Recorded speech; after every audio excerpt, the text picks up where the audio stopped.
Hello and welcome to this episode of the Developers Club. I am Stefan Kranich, a software engineer at Andrena in Munich, and today I have the pleasure to talk with Francesco Cesarini, the founder and technical director of Erlang Solutions, the company providing consulting and professional services for the Erlang ecosystem that comprises but is not limited to the functional programming languages Erlang and Elixir. Hello, Francesco. It's great to have you here. Hi, thanks for having me. It's great to be here in Munich. Yeah. Would you maybe like to briefly introduce yourself?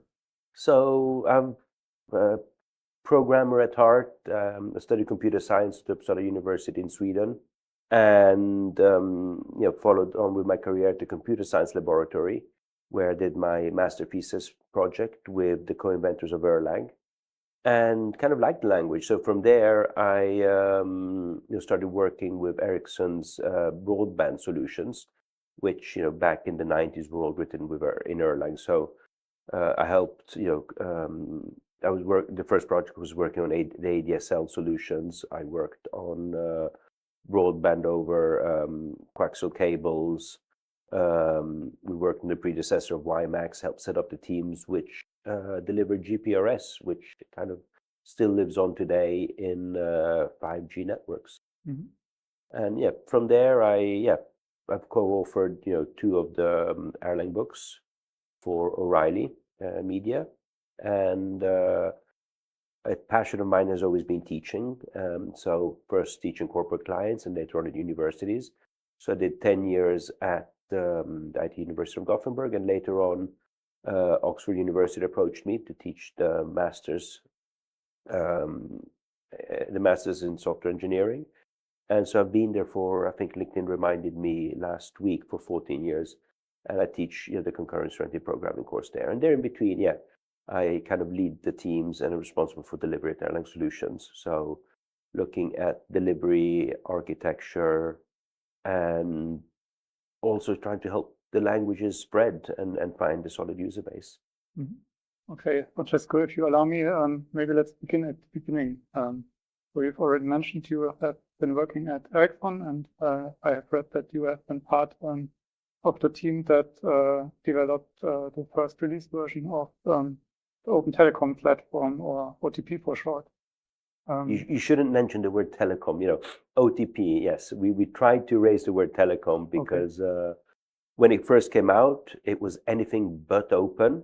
Okay. Even though open was a buzzword amongst Ericsson management, they loved it. So you said something was open, they'd fund it.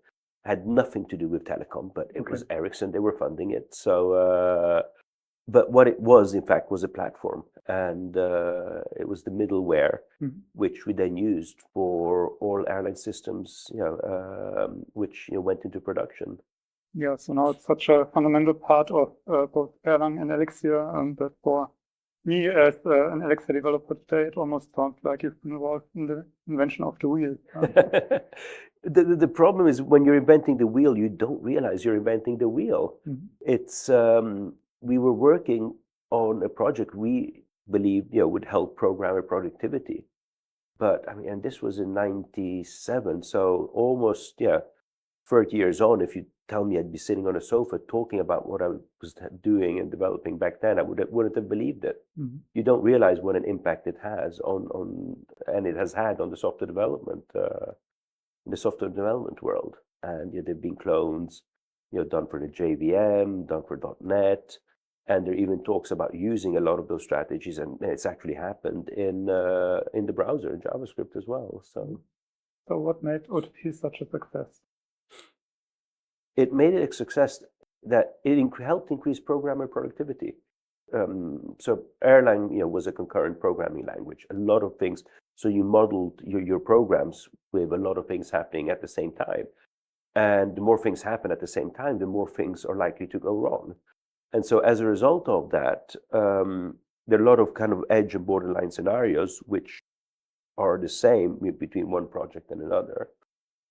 And we took care of these edge and borderline scenarios so that the programmer didn't have to be aware of them. And so not only did it boost programmer productivity because they just needed to think about their problem, not everything which could go wrong, but also it made systems much more resilient and fault tolerant, just completely out of the box. Yeah. Yeah, if I understand it correctly, you are referring to the let it crash paradigm. Yes, exactly. And again, if it was, let it crash, we should have never used the word crash, because crash means different things to different people. In the Erlang ecosystem, so with Erlang and Elixir, crashing is good because you're solving the problem, and then someone else takes care of it and recreates it. So it's people think that things go wrong when they crash, but you still take care of the bugs, but you just do it in a different way than what you might be used to. Okay, I think maybe we have to elaborate a bit for parts of the audience that are not so familiar with Erlang and why it is okay that it can crash. It's fairly simple. What you have is you've got supervisors, so they're processes whose only task is to monitor other processes. And processes do not share memory, so they work independently of each other. And if they need to share data, they'll copy the data across. So each process will have their own copy of the data. So imagine, let's take a very old example, a switch which has 1 million calls going through it. It's going to be 1 million different processes, each taking care of a single call. If there's a bug in the code or your data gets corrupt in one of these calls, the process handling that call will crash. You drop the line for that particular call, but the other 999,999 calls continue running, without any issues. Now, this crash happens, the supervisor catches the fact that something has gone wrong, and it goes in and it recreates that process. So in theory, the call could still be happening, but the users on the call don't realize that the process monitoring and controlling it has had an issue. So you go in, you recreate that process, and when you recreate that process, you do it by recreating the state, hopefully getting in data from clean sources which are not corrupt, and so the process will continue running. But the point is, by letting it crash, you've isolated failure. Instead of killing all of your 1 million calls and then restarting them, you just focus on one. And that makes it so much easier for a programmer to conceptualize, because they don't need to think of how do we handle 1 million calls in our system. It's just how do we handle one single call? And then the system kind of scales on its own. So this is, I think, one of the concepts behind OTP, which we were addressing. Yeah, and the error handling is basically abstracted away, sort of, in the supervisor concept. Exactly. So all the error handling is abstracted away, and it uses semantics which appear in very few other programming languages, but appear in Elixir, Gleam, Erlang, and others, which run on the beam, which allow you to immediately detect if something's gone wrong. Mm-hmm. Now, listening to your description, that almost sounded like microservices in steroids. Yes, it is microservices, but we just didn't call it that. Yeah. We don't call it microservices. Time, yeah, maybe. exactly. Yeah, but that's how we modeled our systems. Mm-hmm. So, what attracted you to Erlang as a programming language in the first place? Yeah, that's a really good question. Because every developer seems to have their own favorite language. In my case, I was still in university, and the lecturer came in and says, "Oh, these are exercises, do them. This is the book, read it. You need to read the book to do the exercise." And then off he went and started lecturing us on the theory of parallel programming. The exercise we had to do consisted of a simulated world. We had carrot patches growing, we had rabbits going around eating the carrots, and we had wolves roaming this virtual world eating the rabbits. And if a rabbit saw a wolf, it'd shout wolf, pull to other rabbits, they'd run away. If a rabbit saw carrots, it'd shout carrots, and they'd all go in and eat the carrots. And if the wolf saw a rabbit, they'd shout rabbits, and all the other wolves would start chasing it. And it was a very fun project, a Tickle TK backend, front end, but Erlang backend. Mm-hmm. And it took me on my own about 40 hours to develop. So, handed in the assignment, didn't think much of it. So this was the parallel programming course. 6 months later, we were doing the object-oriented programming course. Mhm. We were given exactly the same exercise, but we had to do it in AFL. And how long did it take? And not only did we have to do it in AFL, they came up with the brilliant idea of pair programming. So there were two of us working on the same problem, and we had worked on that problem previously in Erlang. And in doing so, we reused, I think, a lot of the algorithms, a lot of the solutions, and it ended up taking us 60 hours to do. So 120 hours in total, 3 times more. And that's when I realized that, you need to use the right tool for the job rather than the tool at hand. Because if you do, there are huge productivity gains to be had. And that's very much, I think, what a computer science degree teaches you. And so this is where I picked up the phone. I cold called Joe Armstrong, the co-inventor of Erlang. 2 weeks later, I was there for an interview, and the rest is history. Okay, cool. So, you talked about picking the right tool. So there's the saying, if all you have is a hammer, then you start seeing nails. So how do I know that Elixir or Erlang are the right tool for the job? First of all, you need to be mindful that they're not always, not all problems can be solved with Erlang or Elixir. Yeah, sure. And if you're in doubts, the right approach is always to start designing by prototyping. You need, to quote Mike Williams, it's not good enough to have ideas. You need to make sure they work in production. And if you want to fail, you need to fail early. And the first was designed by prototyping. So, because if you're going to fail on a small scale. And failure is okay. It's better to do a prototype and realize, Erlang or Elixir is not the right tool and not the right approach. Or discover it is. So use it as a go, no-go decision to progress.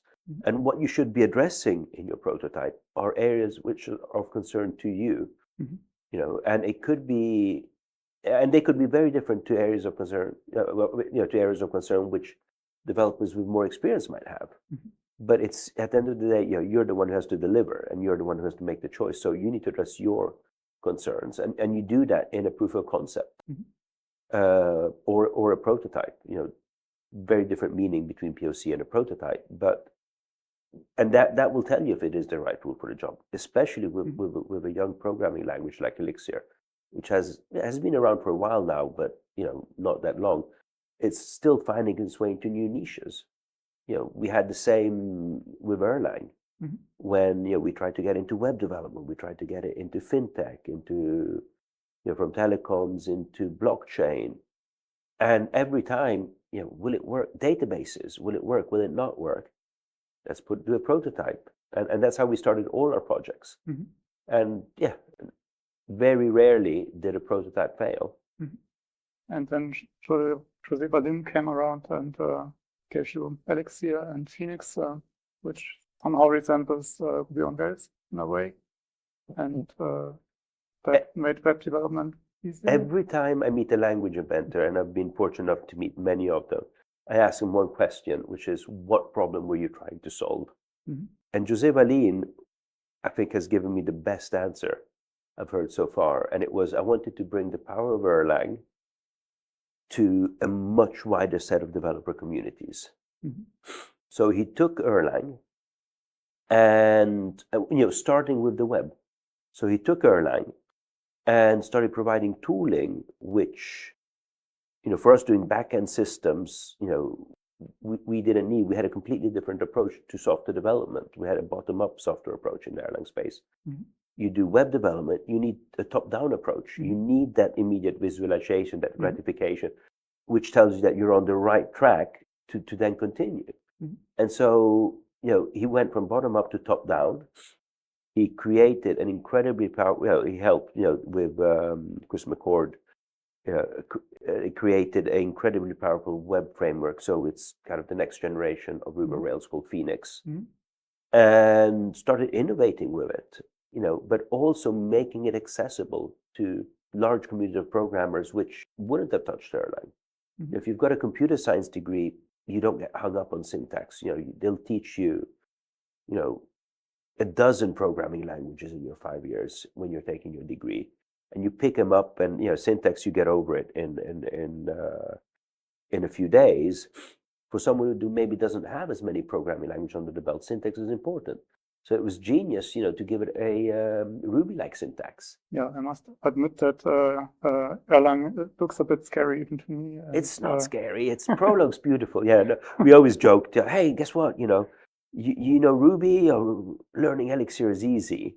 And in the Erlang space, we used to joke, Prologue, well, learning Erlang is easy, So maybe explains, why the adoption of Elixir is much larger than the adoption of Erlang. But yeah, I would call it a bit more pleasant on the eye than Erlang. It depends. Beauty is in the eye of the beholder. So, but bringing the Ruby syntax was brilliant because a lot of Ruby developers got lulled into this false sense of familiarity. Oh, this looks familiar.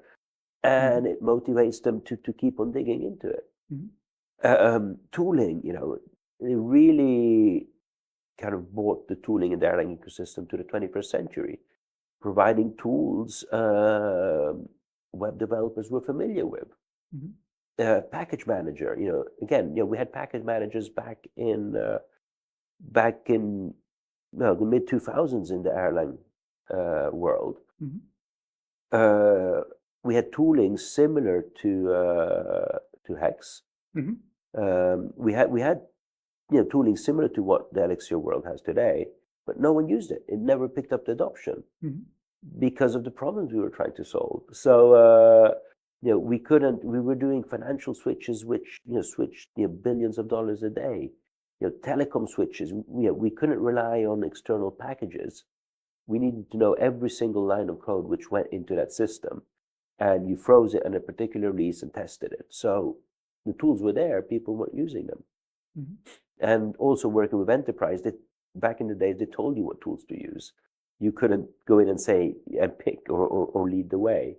So even if what was out there was better, we weren't allowed to pick it up. Yeah, I mean that's changing a bit, I believe, at the moment. I mean, one of my my early days at Ericsson, we weren't allowed to use GNU Make, because there was no official support. We had to use Make, which came with Solaris. So all we did was young and thought we knew everything back then. All we did was install GMake and then rename it to Make. So no one noticed. But but that's the reality of it. So it's so with this formula, with tooling, with a friendly syntax, with a top-down approach, with a package manager, with proper frameworks, these are the recipes to success.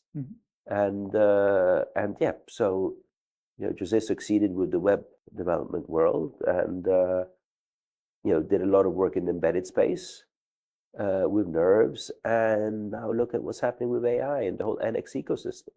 Yeah, but compared to, for example, Java or C#, Elixir is, especially in Germany, is sometimes still perceived as a niche programming language and haven't gained similar traction yet. So what do you think are the reasons behind that? Why isn't it already more popular?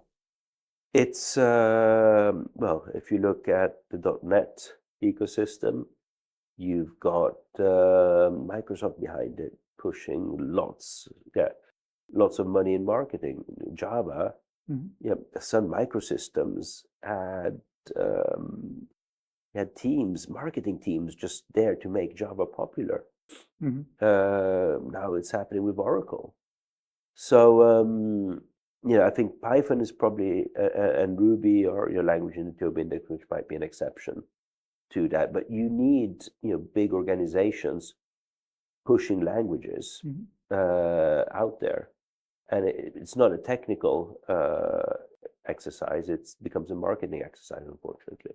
Okay. So that's one of the lessons learned from the Erlang space, where we knew that we were up to 20 times more productive than conventional programming languages. But that wasn't enough to get the buy-in. And I think these are some of the challenges I think the Elixir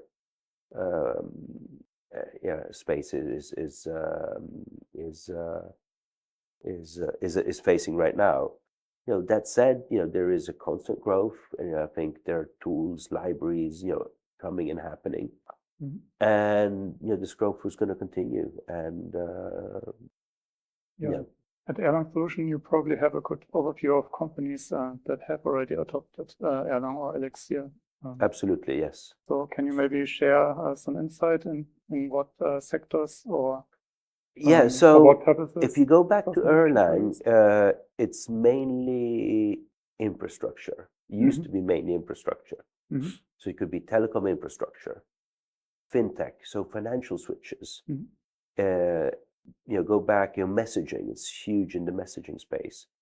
Go back to SMS, when SMS came out, all of the SMS gateways and aggregators, most of them were using Erlang in some shape or form.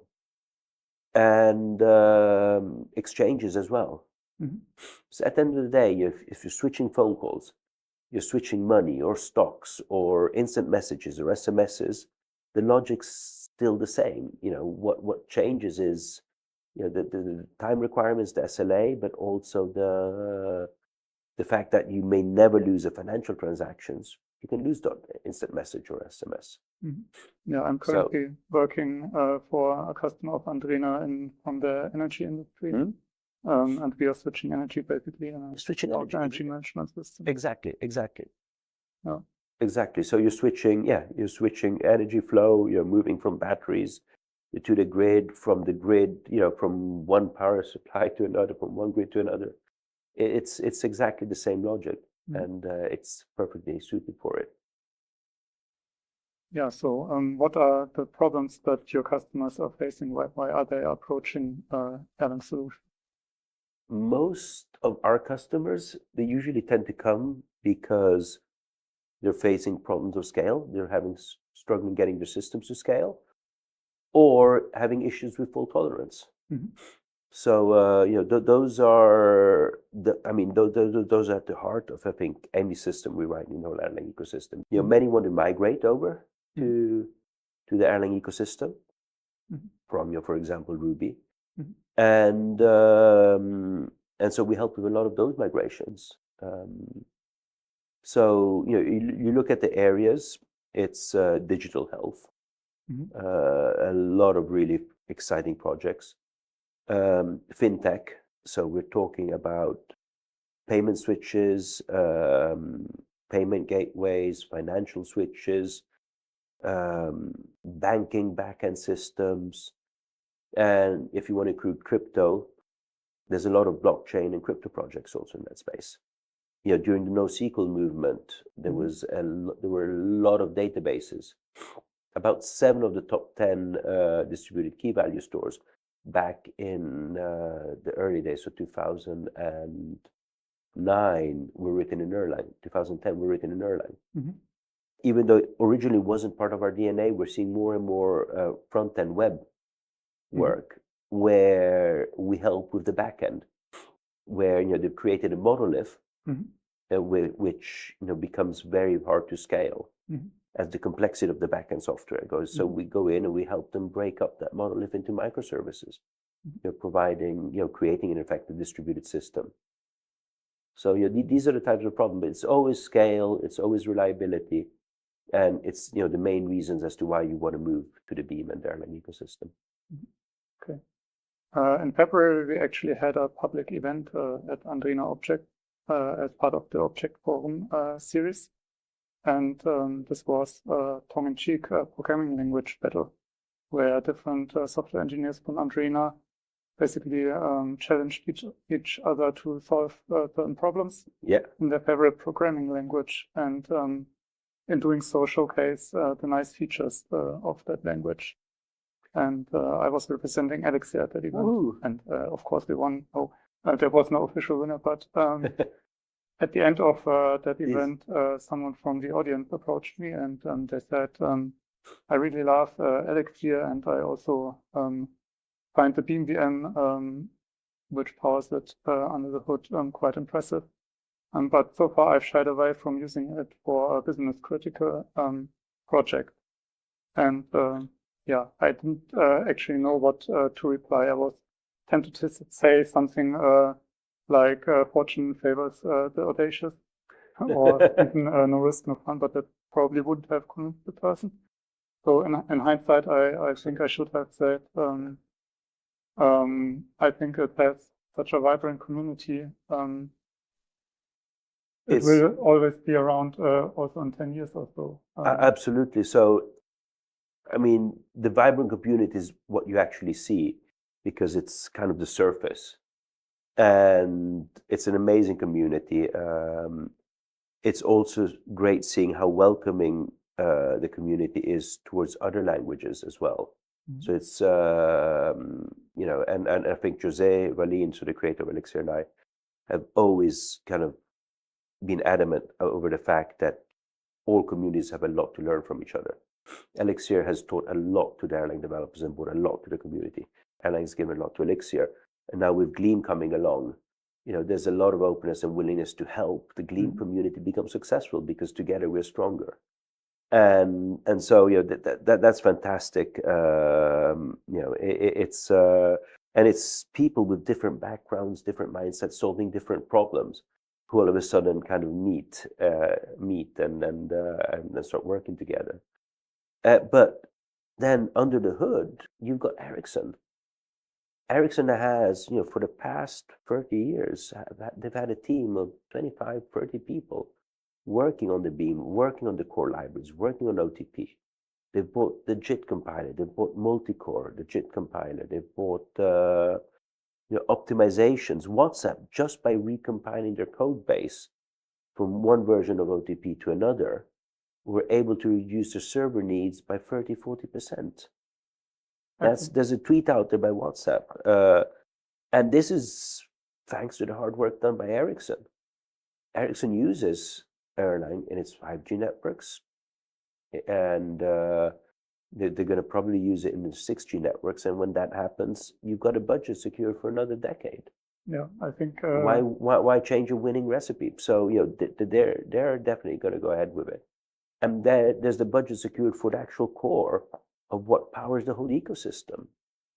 Yeah, I think WhatsApp is probably also a good example of the use case of Erlang that, I don't know, probably most mainstream developers or developers of Java and C# are not even aware of. WhatsApp were the ones who in 2012, January 2012, achieved 2 million TCP/IP connections simultaneously open on a single machine. It was before they'd had any investments. They were out on a mission to reduce the overheads, the hardware overheads, because they were running an effective free service, so they couldn't afford much hardware. And, you know, they're selling WhatsApp for $1. It was free for the first thing that was $1 a year. And so, you know, one of the key points was, okay, let's reduce our hardware needs, and we do that by cramming as many customers as possible. So yeah, that was basically 2 million TCP/IP connections. 2016, that got replicated in Phoenix, where Phoenix on AWS, on a large instance of AWS, hit 2 million TCP/IP connections. Okay, and these were the changes WhatsApp did, which then went into the Beam. You know, changes they did to FreeBSD, which then made it into mainstream operating systems, which allowed it to do it. Yeah. And I mean, when WhatsApp were acquired, they had about 400 or 500 million customers, active users, adding 1 million users a day on their platform. And the backend team, the engineering team was about 30 people. The backend team was 9 or 10 people. And these 9 or 10 people basically handling 500 million users, adding 1 million users a day. So they were maintaining existing features, they were developing new features, and they were supporting the live system. So they were the ones who would be woken up in the middle of the night if something went wrong. And that included Brian Acton, you know, the founder. So when they got acquired by Facebook, the backend team was 9 people. And they actually went to show, you know, goes to show the increased programmer productivity. Because all of these benefits you have in Erlang, you've got in Elixir, completely free. An amazing achievement and a fantastic success story, I would say. Exactly. So that's why, I mean, we've seen people flock now from Ruby on Rails to Elixir, because if it's, even if it's a simple website, you can be guaranteed that it's going to scale. Mm-hmm. So where do you see the Erlang ecosystem 10 years from now, and what role do you think will AI play in shaping that future? We're seeing the AI bubble finally burst, I hope, because there was too much hype. When there's too much hype, it's never good. But I kind of see AI in the same way I see DevOps, in the same way I see user interfaces and user experience. So it's going to become a necessary part of any software project out there, adapted to the needs of that particular project. It's I get skeptical when I hear that companies are setting up a whole AI division. That's not how it works. You should have AI in as integrated in all of your existing systems. Just like you don't have a department just focused on DevOps. No, you have DevOps integrated. The same with UI UX. Yes, you will have your UI UX experts, but they will work with the rest of the team. And I think the same is going to happen with AI, impacting the solutions we solve. And what impact do you think will this have on the Erlang ecosystem? I think huge. For this, thanks to kind of all of the hard work, which is being put now into what we're referring to as a numerical Elixir ecosystem. Because there are a lot of libraries, there are a lot, all of the tools, but with one big difference from other ecosystems. In the Erlang ecosystem, they'll all run under the same memory space. And that means that, when you receive the data, you can start, training your models without any I/O, without any intermittent storage. And that will, save a lot of computing capacity and allow you to do much more with much less energy and much less resources. We saw exactly the same in, if you go back to the mid-2000s with what we call the Lime stack, the Linus Yaws Erlang Amnesia stack, where we were doing web systems, which were the fastest web servers and most scalable web servers in the world on a single machine. And it was possible because the web server was written in Erlang, running in the same virtual machine as the database, which kept everything in memory. And all of the glue and logic was then written in Erlang, obviously running on Linux. And we were serving web pages in milliseconds, which was faster creating dynamic web pages than retrieving them from the cache. Because again, we did it with no I/O. And I think exactly the same is going to happen with the machine learning work. Okay. So why I find this question particularly interesting is because I think that in many cases Erlang is ahead of its time at the point in time, and so it might be interesting to see what Erlang has already now that will shape the future. That's correct. Yeah. Great. So thank you again for coming here. I think it was a really interesting discussion that we had, and I hope this also is the opinion of the audience. And I really enjoyed it. Thank you. I would be happy to have you again in 10 years, and that we'll review our predictions. Yes. will hold. Yeah. Excellent. Thank you. Thank you.